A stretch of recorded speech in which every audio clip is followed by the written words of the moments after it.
Untuk tuan-puan yang nak jadi dealer aktif bersama Public Gold, especially G100, tuan-puan perlu hadir core program kami yang antaranya PLT dan NDO. Dan saya nak ajak tuan-puan dengar dulu nasihat daripada Tuan Bashir berkenaan training kita PLT dan NDO.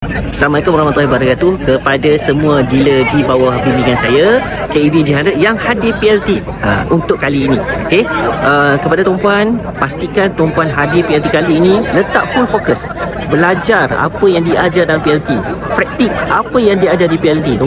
Tuan-puan hadir PLT hari ini, mustahil tuan-puan akan belajar berjaya bulan depan. Tak, formula dia bukan macam tu. Tuan-puan kena konsisten hadir PLT tanpa gagal. Sebab apa tuan-puan? Sebab tuan-puan perlu expert apa yang achievers ajar dalam PLT tu, baru tuan-puan berjaya. So jadi tuan-puan nak expert, tuan-puan tak boleh hadir sekali. Tuan-puan kena hadir berkali-kali supaya tuan-puan faham apa yang achievers ajar dalam G100 punya PLT. Okey, so bagi yang baru join, pastikan next PLT tuan-puan kena subscribe. Okey, terus subscribe sampai tuan-puan berjaya. Okey, tidak ada jalan mudah untuk berjaya, tapi dengan bisnes Public Gold, dengan G100, insya-Allah tuan-puan mampu berjaya dalam tempoh 2 tahun. Dengan syarat tuan-puan kena letak full ultra fokus dalam bisnes Public Gold ni. Belajar betul-betul, faham PG1 system, faham marketing edition yang diajar dalam PLT. InsyaAllah tuan-puan, kejayaan tuan-puan hanya persoalan masa.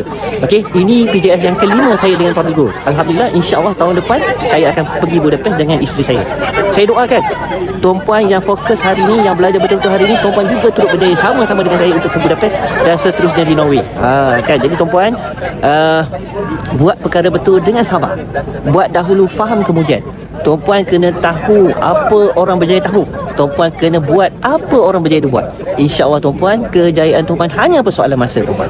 Okey, itu pesan saya daripada Cape Town. Okey, saya doa tuan-puan yang mana dengar video saya ini, tekan thumb dekat video saya ini. InsyaAllah tuan-puan, kita sama-sama jumpa di Budapest dan seterusnya di PJLS yang seterusnya.